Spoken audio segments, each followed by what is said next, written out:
This video is not about what you probably think it is.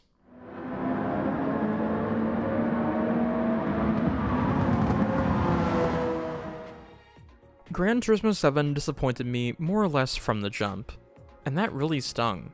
This was my most anticipated game in years, so believe me, this video is not the result of trying to hate a game to be the odd voice out in a sea of positive reviews.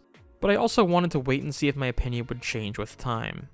I mean, hey, I've been wrong before. I hated GT6 at launch, and now it's a three-way tie for my favorite game in the series. And to a point, that approach worked. I have slightly warmed up to Gran Turismo 7, but I still struggle to describe my feelings as anything other than disappointment.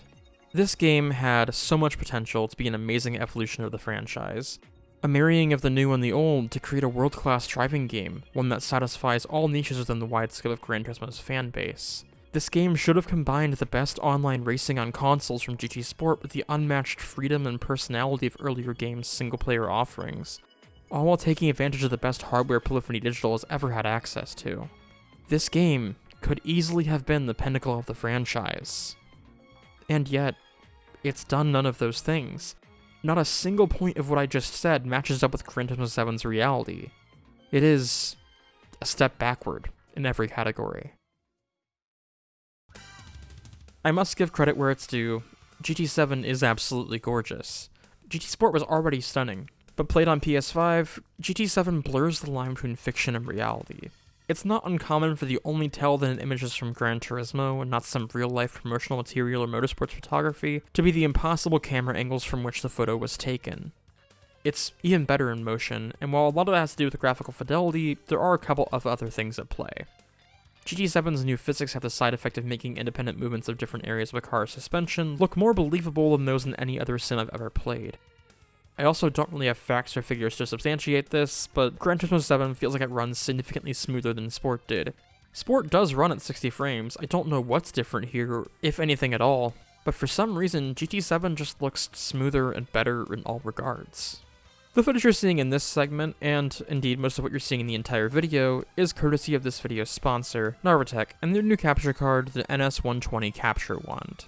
The NS120 is a compact, low-cost solution that doesn't skimp on quality, offering 1080p capture at up to 120 frames per second out of a device barely larger than a flash drive.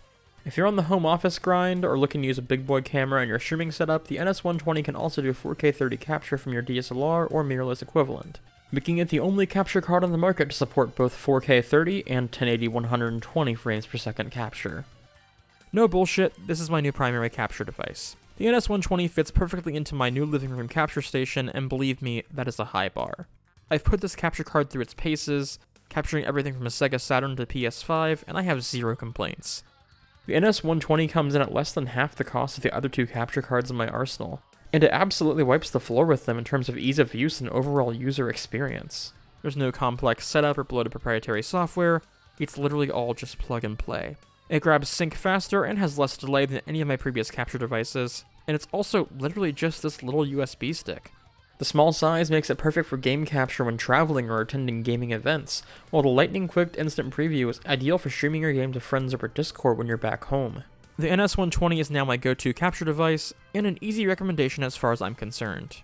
If you're in the market, check out the NS120 from the link in the description, and use the promo code Kacey120 to get 10% off your purchase. And a big thanks to Narvatec for sponsoring this video. Gran Turismo has always been about carving out a personal journey through a stair-step selection of events. Previous Gran Turismos presented the player with a wide variety of races that could be completed in a player-determined order, with both soft and hard roadblocks to maintain a general sense of progression. Put simply, you started slow and ended up fast, but the path you took to get there was completely up to you. Here are just a few ways you could have started playing Gran Turismo 5. You could have started out in a car you knew would be a great platform for tuning, and used that car in as many events as possible, before using the winnings to purchase something else that would be allowed in events that didn't allow your first car. You could have bought whatever looked interesting, used it for the Sunday Cup, and then dumped it in favor of something else, basically refusing to use the same car for more than one event. You could have grinded out the license tests and gotten prize cars, immediately bestowing yourself with a small collection that would likely satisfy the entry requirements for most events in the first tier. There are innumerable more options, but I think this is more than enough to make my point, especially if you notice how none of those things I just mentioned named a specific vehicle. Gran Turismo has historically offered so much player agency that even within the first few hours, every player can have a wholly unique experience. In Gran Turismo 7, though, this doesn't happen. The single-player portion of the game is centered around something called the Gran Turismo Cafe, an in-universe coffee shop where you're given menu books, which task you with collecting specific cars by either purchasing them or winning them as prizes in specific events. As a reward for completing each book, you're given a history lesson about the cars you've just collected. When this was announced a few months prior to release, I thought it was a really cute idea. I still do, but in execution, these cafe books are a complete betrayal of Gran Turismo's traditional concept. You see, the way I incorrectly understood the Gran Turismo Cafe upon its announcement was that cafe menu books would be side missions. I thought that if I wanted to spice up my normal career mode, I could go to the cafe and pick up a unique menu book to give me a small, short-term goal to chip away at, while still making my way through the traditional GT mode campaign that I expected the game to have. But none of my assumptions were correct. Menu books are not side quests, they're the meat and potatoes of GT7's single-player offering. They have been treated as a wholesale replacement for the traditional GT League. And crucially, they're not unique or even random. Menu books are completely, wholly linear. Players are railroaded through the cafe books in a way that more or less guarantees that the first 100 or so cars a player acquires will be more or less identical to every other player. Every single person that plays Gran Turismo 7 will receive the same menu books in the same order and thus collect the exact same cars. Of course, you can at any point go to Brand Central or the used car dealership and buy whatever you like, but the events for each menu book often require specific categories of vehicle, getting as specific as demanding a GTR be used for all 3 races of the GTR menu book. So while you can theoretically buy whatever you want, if you intend to progress through the game, your options are significantly limited.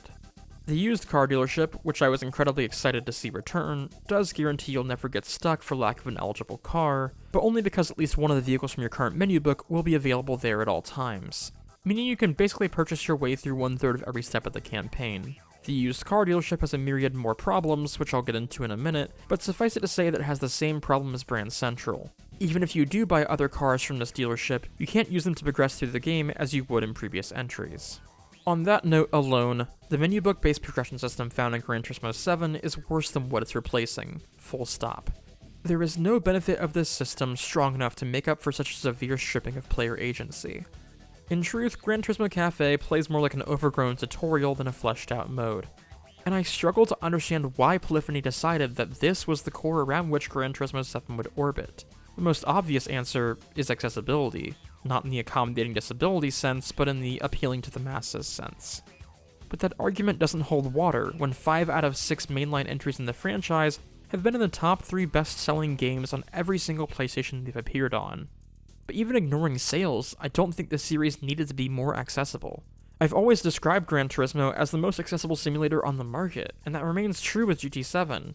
And I don't just mean in terms of difficulty and assist settings. Gran Turismo's wide variety of vehicles, ranging from everyday commuters to LMP1 race cars, mean that no matter what you like to drive, you have something to love in Gran Turismo's lineup. Everything handles decently well, and newcomers to the genre have something fun yet manageable to start out in.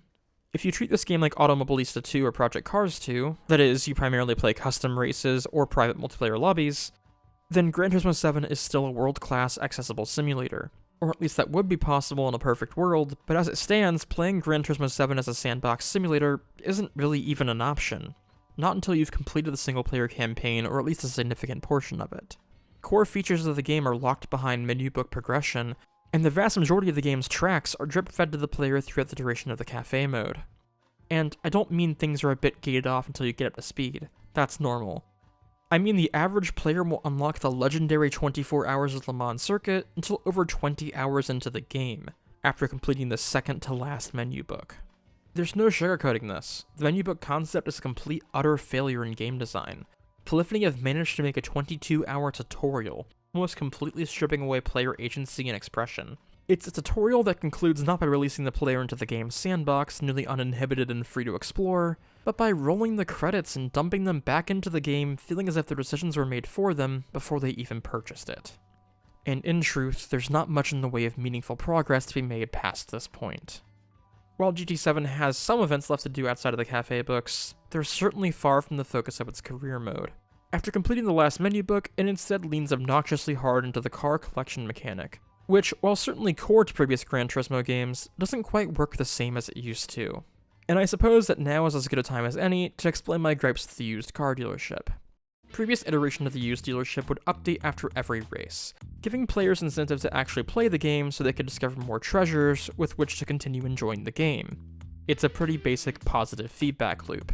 But in Gran Turismo 7, the used car dealership has been watered down from a massive selection of seemingly random models to a few cars at a time, which, unlike previous games, are exactly the same for every player. Like I said, I was ecstatic to see the used dealership return after a 12-year absence.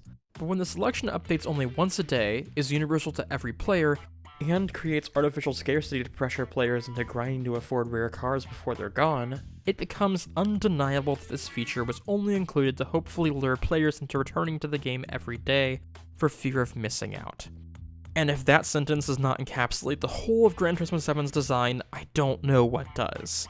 This exact same design principle is applied to the Legends dealership, the daily workouts, the roulette tickets, and brand invitations. Rather than simply providing a game that players can fully enjoy on their own terms, Gran Turismo 7 has instead taken the modern AAA route of drip-feeding players just enough enjoyment that they'll come back tomorrow, even if that means the immediate experience is lessened. Going into writing this video, I'd wanted to discuss my criticisms of the new handling model and the second-class treatment of sport mode. And believe me, I still have so many complaints about those two things. I'm not happy with either one of them. But I don't think either of them have the same weight as Gran Turismo 7's biggest problems, and I'm starting to worry that the series might succumb to that weight. Live services are in themselves a compromise. The corporate thinking is that if you devote a lot of time to a game over a longer period, you'll have an easier time to convincing yourself that it's worth your microtransaction dollars, while the trade-off is that relying on long-term spending allows everyone to benefit from those dollars whether or not they spend any themselves. It's certainly a proven concept. Destiny, Rainbow Six Siege, and Forza Horizon are all thriving live services, but importantly, those games rely heavily on social interaction and incremental content drops, and have done so for most if not the entirety of their existence. They make sense as live services. But implementing those things into Gran Turismo requires gutting the core of what the 25-year-old series once was and replacing it with something unmistakably, unignorably commercial. Internet opinions are far from a reliable way to gauge how the average person feels, but it's becoming more and more clear by the day that a live service is not what this fanbase wanted. But at the same time, the game couldn't exist if it didn't guarantee a long-term revenue stream for Sony. As much as the idealist in me believes that Sony should be making this game out of love and respect for the art form, that's simply not reality. They need to make a return on investment. And as the cost of game development balloons larger and larger, there's no clear answer as to what that looks like if not a live service.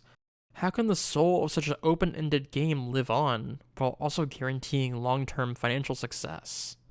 Kazunori Yamauchi has stated that he hopes people will give Gran Turismo 7 a chance to grow into the game he knows it can be. And with GT Sport's excellent post-launch support in the rearview, I fully believe that GT7 will change for the better. But with that feature being built upon such a shaky foundation, I'm not so sure that players will stick around to see it. And I can't say I blame them.